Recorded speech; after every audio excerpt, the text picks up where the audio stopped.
Hello there, Mandalorianos e Mandalorianas! Não é segredo pra ninguém que os Jedi eram sinônimo de justiça e heroísmo dentro do universo Star Wars. Eles agiam como defensores da paz e bravos guerreiros quando necessário. Porém, o que será que eles faziam quando não estavam ocupados em suas missões? Será que eles tinham hobbies ou algo do tipo? Então vem comigo e bora descobrir o que os Jedi faziam em seu tempo livre. Bom, como sabemos, os Jedi ingressavam na Ordem Jedi quando eram apenas crianças, em sua maioria como younglings, mas em alguns casos um pouco mais velhos, diretamente como padawans. Tudo isso para que não desenvolvessem laços emocionais com suas famílias, já que a filosofia Jedi não permitia o apego emocional. Sendo assim, desde muito cedo, os Jedi encaravam sua vocação como um dever e não como um trabalho qualquer. Eles eram criados para serem altruístas e não cobiçarem riquezas ou bens materiais. Por isso, os Jedi estavam quase sempre focados em seus deveres e suas missões, o que os dava muito pouco tempo livre. Além disso, era de sua natureza se preocupar mais com os outros do que consigo mesmo, então muitos usavam seu tempo livre pessoal para acabar ajudando ao próximo. Porém, nos raros momentos que eles tinham para si, haviam algumas atividades que eles praticavam. Uma delas era a leitura. Um Jedi sempre estava em busca de aprendizado, seja para aumentar o seu conhecimento sobre a força, para descobrir uma nova tática de combate ou simplesmente para descansar e distrair a cabeça. Era muito comum que os templos Jedi tivessem uma biblioteca com diferentes obras e títulos à sua disposição, tendo a maior e mais famosa biblioteca entre elas localizada no Templo Jedi de Coruscant, onde todos os livros e arquivos eram catalogados e organizados pela mestre Jocasta Nu. Lá, os Jedi poderiam sentar e ler desde um romance escrito por um autor rodiano até um antigo pergaminho Jedi ensinando os segredos para levitar objetos pesados. Apesar de não ser algo tão radical quanto corrida de pods, essa era uma das atividades mais praticadas entre os Jedi durante o seu tempo livre. Membros da Ordem Jedi que eram mais técnicos gostavam de passar seu tempo livre consertando ou construindo coisas. Trabalhos manuais são uma excelente maneira de ocupar a mente, seja reparando sua nave estelar, seu droide de protocolo ou até mesmo incrementando seu sabre de luz. Anakin Skywalker estava entre os Jedi que adoravam esses passatempos. Desde criança, ele sempre teve muita afinidade com peças e engenharia. Afinal, ele construiu o droide C-3PO parte por parte com peças que encontrou num lixão. Inclusive, eu já contei essa história nesse vídeo aqui e eu altamente recomendo que você assista, ficou bem legal. Ele também construiu o seu próprio pod para a corrida de Buntaev, e ele sempre estava customizando e modificando seu caça estelar, o ETA-2 Light Interceptor. Mesmo durante seus tempos como Lord Sith, Darth Vader também passava seu tempo livre aprimorando seu TIE Advanced. Outros Jedi, como Kazdan Paratus, que era um pouquinho mais introspectivo, gostava de passar o seu tempo livre desenvolvendo invenções robóticas que pudessem auxiliá-lo em suas missões. Paratus criou droids que ajudaram no treinamento de padawans lá no Templo Jedi e criou também extensões corporais para si mesmo, que melhoravam sua mobilidade e sua estatura. Apesar dessas habilidades mais braçais serem permitidas pelos Jedi, elas eram menosprezadas por alguns mestres, que as viam como sendo fúteis, já que, em tese, não aprimoravam o conhecimento do usuário em relação à força. Já os membros mais atléticos gostavam de passar seu tempo se exercitando. Dessa maneira, principalmente ali durante o período das Guerras Clônicas, eles poderiam se preparar melhor para suas futuras missões. Como já comentei nesse vídeo aqui, existiam 7 formas de combate com sabre de luz, cada uma com seu estilo e movimentos próprios. Sendo assim, era comum que cada Jedi fosse proficiente em pelo menos uma ou duas das formas de combate. E usar seu tempo livre para praticar poderia muitas vezes significar a diferença entre a vida e a morte durante um duelo de verdade. E se você tá curtindo esse vídeo, então deixa aquele like para ajudar o canal do Mando a se espalhar aí pela galáxia. E se é novo por aqui, se inscreva no canal e faça parte do nosso clã.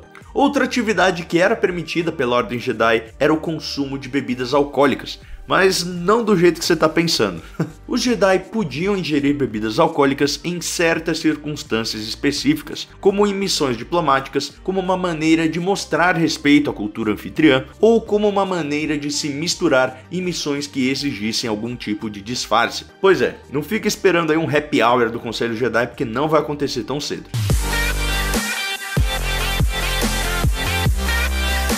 Em seguida, vou falar de uma atividade um pouco menos comum, mas que era o hobby de um dos Jedi mais famosos de toda a galáxia, o Mestre Yoda. Durante o período da Alta República, Yoda agia como professor de younglings. E em uma certa ocasião, para ajudar ali seus alunos a se concentrarem, ele cozinhou para os seus alunos. Seus bolos e biscoitos ajudavam seus alunos a não se dispersarem e se concentrarem no que estava sendo ensinado. Uma pena que o Luke não tenha gostado ali da culinária do Yoda. Outra atividade que era muito comum e era encorajada pela própria Ordem Jedi era a meditação. Eu sei, uhul, meditação, legal. Quem disse que ser Jedi é divertido? A meditação era considerada primordial para dominar a si mesmo e o terceiro pilar do caminho Jedi, a autodisciplina. Sem o autodomínio, os estudiosos Jedi acreditavam que alcançar o domínio sobre a força seria impossível. Para eles, a meditação permitia ao praticante alcançar a paz interior, harmonia e serenidade. 3 dos princípios fundamentais do Código Jedi. Devido à importância da meditação, o Conselho criou uma regra onde todos os membros iniciantes deveriam realizar 5 sessões de meditação por dia, com a intenção de que isso se tornasse um hábito para os seus integrantes. Younglings e Padawans foram então encorajados por seus instrutores a meditar sempre que tivessem um momento livre, buscando uma meditação mais profunda durante o tempo privado. Isso foi algo que acabou surtindo muito efeito, mesmo após o momento em que os Padawans se tornavam Cavaleiros Jedi e mesmo até o fim de seus dias como mestres. A meditação funcionava como uma válvula de escape para emoções mais intensas. Se o indivíduo estivesse muito preocupado, deprimido ou em um momento de raiva, a meditação ajudaria a conseguir centrar sua mente e organizar seus sentimentos internamente. Um belíssimo exemplo disso é justamente Qui-Gon Jinn, que no único momento de pausa durante seu duelo contra Darth Maul, recorreu à meditação para conseguir permanecer focado. Outro exemplo é Obi-Wan Kenobi, que mesmo anos depois de se fechar para a força e não se considerar mais um Jedi, ele continuou meditando e buscando se comunicar com seu antigo mestre. Essencialmente, o mantra dos Jedi era que todos seus problemas poderiam ser resolvidos através da meditação, e essa era de longe a atividade mais praticada entre os Jedi. Mas e aí? Depois de saber de tudo isso, você ainda gostaria de ser um Jedi? Me conta aí nos comentários, não esquece de deixar aquele like, por favor, e se quiser ver mais vídeos, espera um pouquinho que vão aparecer algumas sugestões aí na tela. Como sempre, muito obrigado e até a próxima. This is the way.